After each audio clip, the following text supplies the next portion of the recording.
guys? This is probably going to be episode 2 of the jet boat catastrophe. As you can see, it's still taking up my whole garage. That's got to get painted, prepped, painted. That's the suction housing for the pump. That's what's actually going to be inside the boat. I don't feel like fully taking that apart, so that is going to get cleaned and painted with some really nice spray paint. As you can see, I've been sanding. I got 2 of these guys that got to get sanded, and they are gnarly. I mean, it's hard to tell on the phone, but they need a lot of sanding before they get polished. The pump is in a million pieces. Kind of show you guys what I'm working with right now on the pump. Here is the droop, true Berkeley droop. This fin was hit by something at some point and was shoved completely, ripped and shoved completely, touching this. But I talked to a pump builder, like that's what he does for a living, and he said these fins it's actually better to run without them. So this guy is, I've already started, but Sawzall's going to do the trick on that guy, and then go back through and clean her up. And then over here, I just have this rig to hold this perfectly vertical. These pins do not want to come out. This is the diverter. So you can see the pins don't go through. There's pins on each side. They're not like this where they actually come through. They just go in and they're held in with a set screw. They're supposed to just be able to come right out, but obviously this thing's been sitting for God knows how long. So I just have the drill press tightened up to hold this pump or this nozzle from sliding around, and she's sitting with some coil. I think it's gonna need some heat, but the garage is an absolute mess. You guys saw we double drilled the bowl, so we'll finish yanking these studs out and get this thing ready for powder. New battery top just came casted like complete garbage, so I'm trying to sand it to get all the cast marks out of it, because I wanted this polished and the base of it powder coated, but I might end up powder coating this guy. I'm not totally sure yet, but yeah, I kind of have a lot of nonsense going on. Gave this guy's brand new U-joints, just gave it a quick rattle can job. I'm going to be throwing this up on the old Facebook Marketplace. This is for a Chevy, so I don't need this thing anymore, but if I can get a couple bucks for it and maybe help someone out that's looking for one, then so be it. We're back up at my buddy's Cole's house, but the gate's locked, so hopefully he'll make his way down here at some point. Hopefully the weather stays pretty nice this weekend. It was pretty good today. You know, now we're up north a bit, so it should be even nicer, but I hear the ATV. Means he's on his way down. Maybe that's the side-by-side, something. Let's see here. How do I flip this? You can't flip it. Here he is. Oh, he's ripping. He's ripping. Oh. No wake zone, dude. All right, y'all. Well, about midday Saturday, we just had some lunch, but I'm just waiting for this PC11 stuff. This is like marine grade Bondo type of stuff. Just have a bunch of the holes filled, old ones on the stringers, a couple of little like patch spots. So this stuff will tack up, we'll sand it, get ready to paint all that. We got the I can't even think what that part's called, but part of the pump painted. Got the whole suction housing painted. I ended up going with like a satin black. It's like, it has a slight texture finish to it too, just because this piece was so porous that when I sprayed it gloss black, it didn't really look good. It didn't look good at all, honestly. And I didn't really want to take the time to sand it, smooth it all out. Honestly, once the motor's in and stuff, it's going to be so hard to see this piece. So actually I am kind of a fan of the little fine texture satin black. It'll shine up nice too. If I want it shiny, I could spray some tire shine type of stuff on it. But yeah, maybe one more coat on both of these guys. So carpet will probably get pushed till tomorrow, which is okay. I gotta cut a little cubby access in the kick panel. I got a jigsaw and a handheld like router. We're gonna make it look nice. But yeah, we're kind of getting there. I'm kind of really excited to start on the trailer, but I keep forcing myself to wait. But stay tuned for see how good we can make the whole dash area.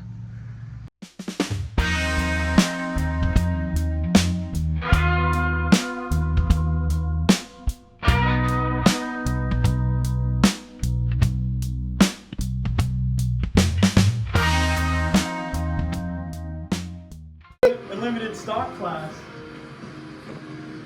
What are we doing, John?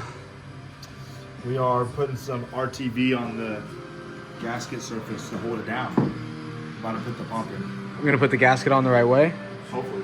Dan's garage stayed the night.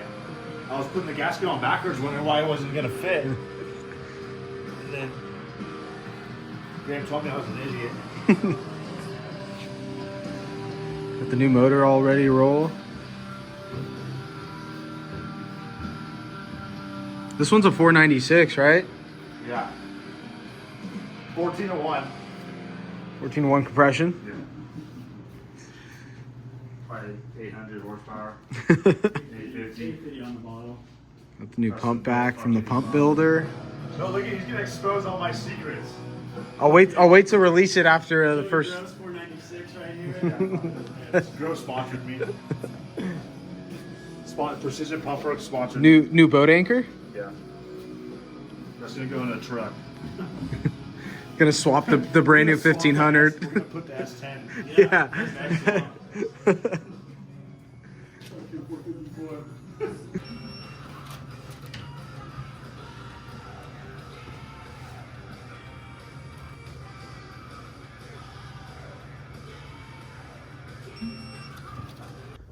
Well, it is Sunday morning, and I'm nowhere near where I wanted to be, but that's all right. I still think we can get the carpet in and stuff.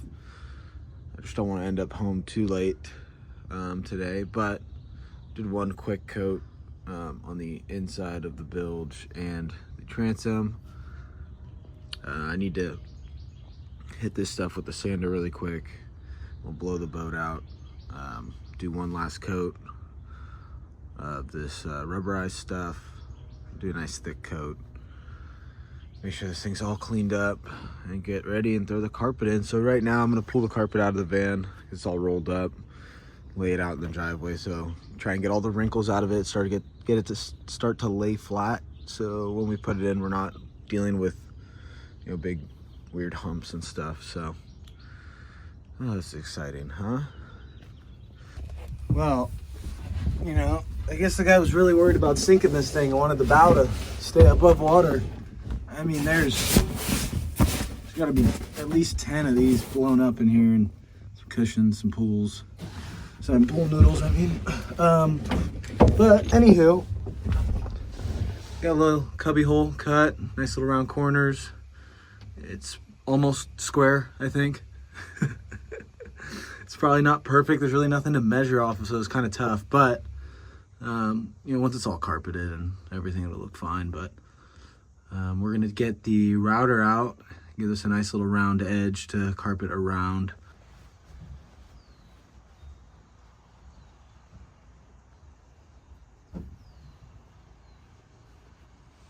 Well, there she is, folks. Looks a million times better with carpet in here. Still have to carpet the kick panel after I'm gonna do like a beauty ring setup on the cubby hole.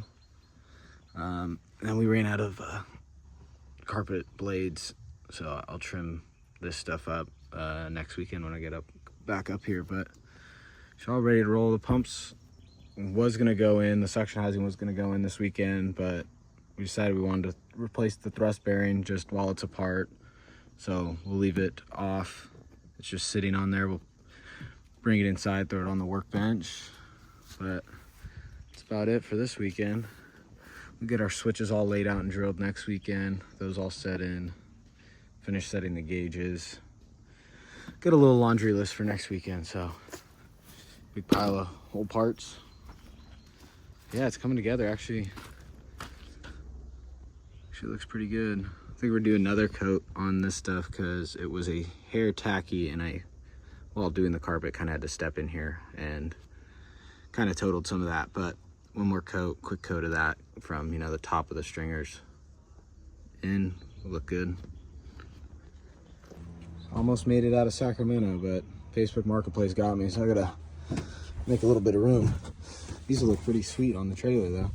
This guy came flying past me with the Jake brake rolling. He likes it.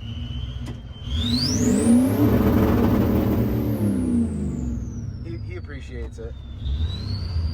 What's up, guys? I'm sorry, I've been kind of slacking on filming this week. We've gotten a handful of parts in. Should have a decent amount of stuff to do this upcoming weekend on the boat. Haven't made the drop off to powder yet. I've been so slammed with everything. But other big news, sidetrack a little, the Dyna is like done. There's a couple little weird tweaky stuff. I need to turn up the idle a hair. It's kind of it. Maybe mess with the timing a little bit. I think it might be running a hair lean, but a little too advanced. But I've been riding it around and stuff. Another thing I really need to do is either get some slime or some balancing beads for the tires, because with those chrome mags, I refuse to put tire weights on it, and you can feel that on the freeway. So, but I don't know, that's pretty big.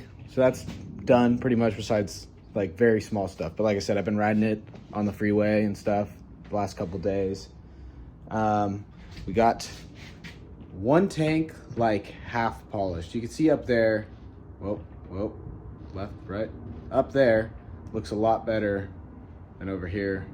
I kind of got lazy with sanding, but this thing was so coarse. It's still so coarse. It's pretty tough, but we'll figure it out. And I only polished one half of it, like from the top all the way to the bottom on one side, because the other side will be like, you know, towards the hull of the boat, so you won't see it. But this thing's kicking my butt. I had to start with 80 grit. That's how like gnarly these were. 80 to 100 to like 120 to 2 something, then 600, 800, finished with 1,000, and they still look like shit. So don't know. Well, it's now the following Saturday, and we are back once again. I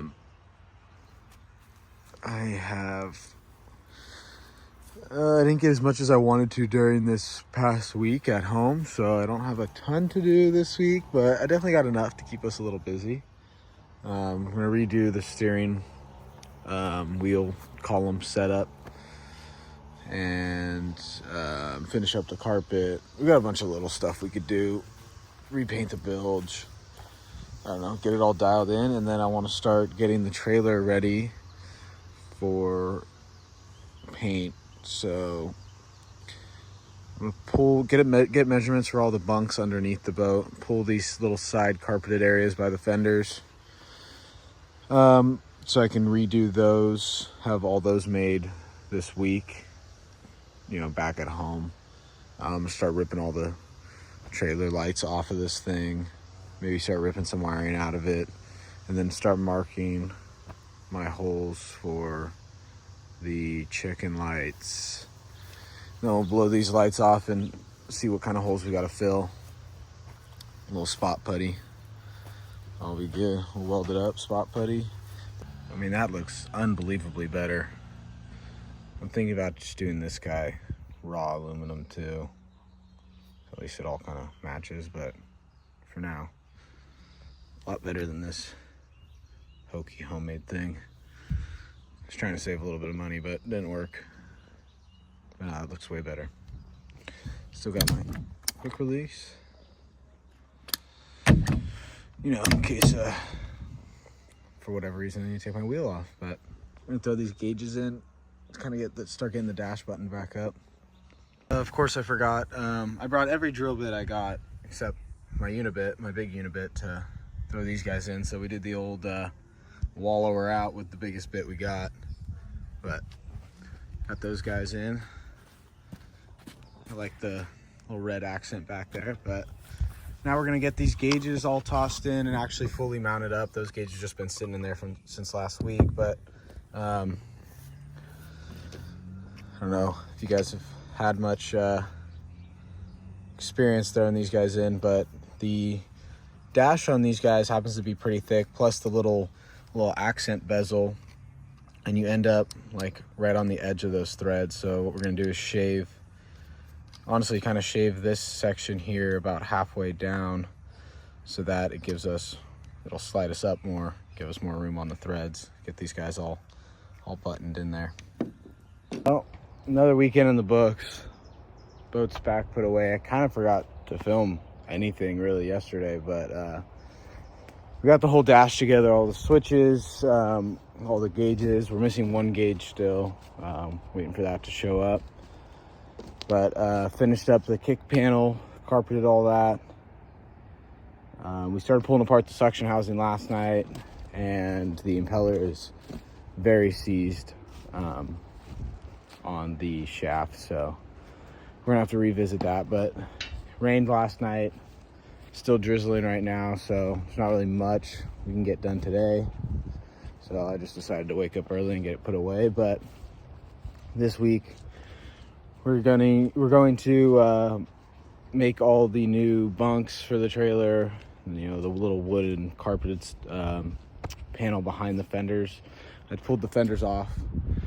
Those are gonna come home with me so I can cut off the old wood, because the bolts are so rotted out, they're just spinning in the wood. They're like countersunk carriage bolts. But yeah, so, you know, kind of getting there. Luckily we'll get home a little early today, which is nice. There is an oil pan in Livermore I might try and swing by and grab today, but I just really want to get home, so who knows? We'll see. All right, I felt bad about leaving you guys hanging on where our dash is sitting at right now, but obviously the wheel clips on. There's our switches. I don't know what I was going for with the pattern, but those ones are more the important ones. We're gonna have ignition, fuel, start, and then that's the horn button, and then those are gonna be like the bilge pump, sound system once that gets in, and possibly nav lights. I haven't totally decided if I'm gonna run nav lights. I'd like to, just in case we get caught out there. And then that guy is a voltmeter and a little USB charging port. Then our last gauge is hopefully water pressure, you know, water jacket pressure.